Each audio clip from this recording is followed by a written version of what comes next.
Hello everyone, my name is Prakash, and in this video we are going to discuss about what is the process of UI loading in the browser.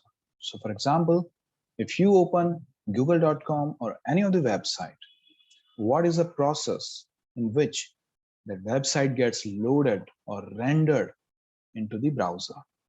Please note, many people use the words loading and rendering. Okay, so what exactly they mean? Loading basically means all the required files are loaded into your browser, means they are now in your browser's memory. They have been fetched from the server and they are now in your browser memory. Whereas rendering means to actually show that UI, actually show the whole HTML source code and CSS and all the actions and all the actions by the JavaScript compositely. All these things are shown actually into the browser. That process is called rendering. Let's us see the process.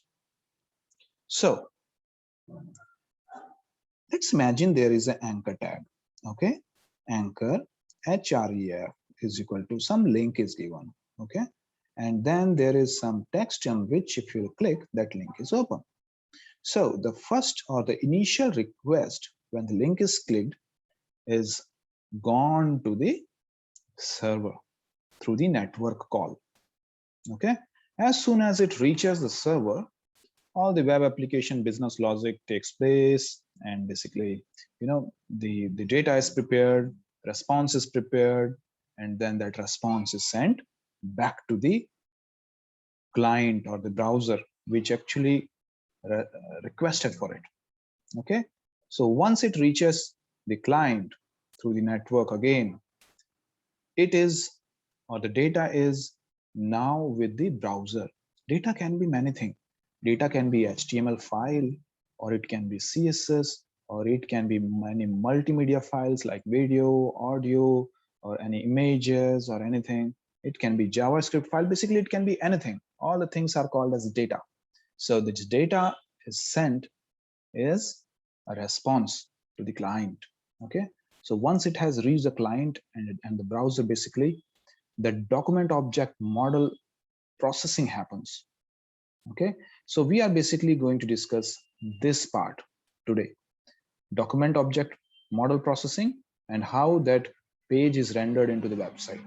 Okay, so once this HTML processing is finished and DOM is loaded into the website, page is rendered, and then window load event is called, which basically loads the DOM into the browser so that you can access them using the JavaScript functions like document.getElementById and all those things. Okay, let us see the process or the steps in rendering the page in the browser. So as soon as, let us say, the HTML page has first step, HTML page comes to your browser. Okay, from the server. As soon as it is come to your browser, the parsing of HTML page starts. So the parsing takes place sequentially, line by line, one by one. Okay, but if that line or if the tag element is basically requesting for some new files or some new resources, okay, like CSS files, JavaScript files, or some multimedia files, so those requests are non-blocking. What do we mean by non-blocking? Basically parallel execution. They will not block the execution of consecutive or the next or the previous any of this any of the other requests. So the loading of any of the resources are basically non-blocking. It will not block the other elements request. Okay, so one by one the request for loading the images, CSS, scripts, any external files are fired and they are fetched. So as and when they come within, let us say, 0.5 second or 1 second, as soon as it comes, we have them available in our browser memory. Also, please notice that for loading the JavaScript, external JavaScript, we use a script tag. A script tag can have the flag differ and async, or by default there is no differ, or no async. So what is this defer and async flags? They are basically Boolean flag. If they are there, if they are present, we consider them as a true. If they are absent, we consider them as a false. So if let us say only async is available, async flag is there, okay? So it means that load this script or load this source file asynchronously or in parallel to all other execution, okay? So no other execution stops because of this script loading. If let us say the async keyword is not present, but the defer keyword is present. So it means that don't load it asynchronously, but load the script only when the page is parsed, completely parsed. So defer the loading of this script till the whole page is parsed. Okay. Similarly, by default, there is no async and no defer. So what does it mean? That any script tag in the page is loaded first and then parsed for its JavaScript, or maybe if there is some execution files, functions, or any statements, so execution will be taking place one by one. Loading, parsing, and execution takes one by one immediately as soon as this script tag appears. Okay, so this is the behavior of a script tag based on the different flags available in it. Now, always remember that tags in the head element are parsed first, and the request for the resources into the head tag are taken care first.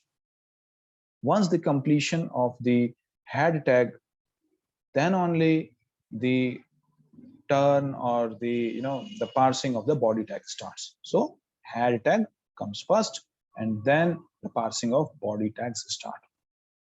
Once the HTML source code is parsed completely and the document object model is prepared, action listeners, the JavaScript action listeners are basically attached to its elements. So for example, the JavaScript file, if you mention that, okay, if this particular ID or that particular class is clicked, then do that action. So such kind of actions, which is attached to some of the document object model objects or elements, that attachment or linking takes place once the DOM is prepared. Okay, and then maybe CSS properties are also attached with the elements and all those things. So also remember, very important point is that rendering of the page, actual appearance or actual loading of the page into that browser, okay, visual loading of the page into the browser takes place from bottom to up. It means that the leaf nodes are loaded first. We will see one example for this at the end, that what do we exactly mean by bottom up approach. Okay, let us take a simple example here. Let us say this is your HTML source code, a very simple HTML source code. It has links tags and then script tags inside the head element. And then we have a body tag. Inside that we have a button, and we have some high quality images. Okay, 2 images, high quality, very heavy images we have. And then we have a button tag at the end. Then body tag closes.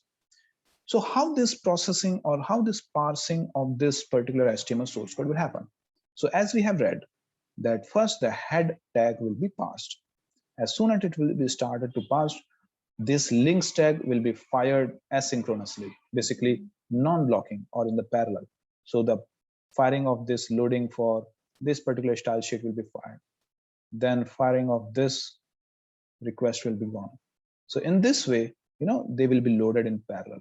And just after that, this script tags will also be loaded, parsed, and executed. So they will not wait for any other of them. Okay. So once this parsing is completed, the control comes in the body tag. So this button is basically a light element. So button will be parsed that, okay, here in this document object model, the button is there. And then these images are very heavy. So the loading or fetching of these images from the server will start in a parallel way. And then the parsing of this button element. So let us say that loading of this button is taking some 2 seconds or 3 seconds of time. By that time, all these things are loaded and parsed perfectly. So behavior of different browsers are different. Some browser loads the UI or renders the UI in a progressive manner, that as and when any of the multimedia files are loaded, they start showing them. So you might have noticed that, you know, in old days, many of the browsers will start showing the images from in a bigger pixel format in a loading way and all. And at the end, when everything is loaded, the whole image is loaded, you will see a perfect image. Till that time, you will see the parts of the images loaded. So that is called progressive loading. But these days, the browsers are smart and they loads in a different ways to optimize or to give the user the best experience. Okay, so this is how the loading happens. So let us understand that what do we mean by bottom-up approach. So we will just take one example of a simple page. Okay, let me draw a page, a simple page. Okay, stop. Yeah. So let us say that we have HTML tag. Okay, we will write it in a small. We have a head and we have a body. Inside the body, let us say I have 3 div. Inside the, let us say, last div, I have a table. And let us say one paragraph. Inside the table, let us say I have 3 TRs. The first TR contains John as inside a TD. Second TR contains one more TD. It is containing Mike. Third is containing TD, let us say Carl. Okay, so how this loading will take place? So first, when the DOM is prepared, and this is in a tree structure format in an object tree, okay, where each of the nodes or each of the elements of this tree is basically an object. Okay, so what will happen is the leaf node, all the leaf nodes will be loaded first. So for example, this is a leaf node, this is a leaf node, this is a leaf node. This is obviously inside this you will have, let us say, one P. Inside this you will have P. Okay, so all this leaf node, this P, this head, this P, and this TD, all this will be loaded first. So in this page, one John will be shown, Mike will be shown, and Carl will be shown. It will go one level up. Okay, and obviously one paragraph here, one paragraph here, let us say. Okay, so as it will go one level up, it will realize, oh, I'm inside one TD. It is a table data cell or table cell. So it will, you know, load its corresponding CSS and it will show maybe, oh, sorry, it is in a row format. So Mike and all will come in a, you know, vertical order. Okay, like this. Okay, so it will know that, okay, this is our all TD, and then it will know that, okay, I'm TR, so it will be, you know, aligned vertically. Then it will, oh, I'm inside a table, so all the CSS of the table will be applied and it will be shown in a table format. And then it will realize, oh, I have one sibling, which is P. Okay, so a paragraph will be loaded here. Please note, these paragraphs are loaded first, and this call will be loaded first, and then the loading of this, you know, all the TRs, and then the loading of this table. Okay, and this paragraph will happen at the third step, and then at the fourth step it will know, oh, I'm inside one div, so let us say it will apply the CSS or whatever the displaying or anything about that div. So fourth will be that div, and then it will know, oh, I'm inside one body, so that whole body or the whole other content of the body will be loaded. So in this way, basically all the loading takes place in the bottom up approach. So in order to go in a bottom, so from the bottom to the up side, it must know that, okay, what is the structure of the tree? And that is why the document object model is in a tree structure, or it is useful to have a tree representation of the HTML source code. So thank you for your time, and I'm closing this small video discussion. Okay, if you have any doubt, please comment in the comment section, and please subscribe to this channel if you find it useful. I keep sharing some of the very common questions which are generally asked in the interviews, or which are generally, you know, as a confusion or as a doubt to most of the people. Thank you once again. Have a nice day.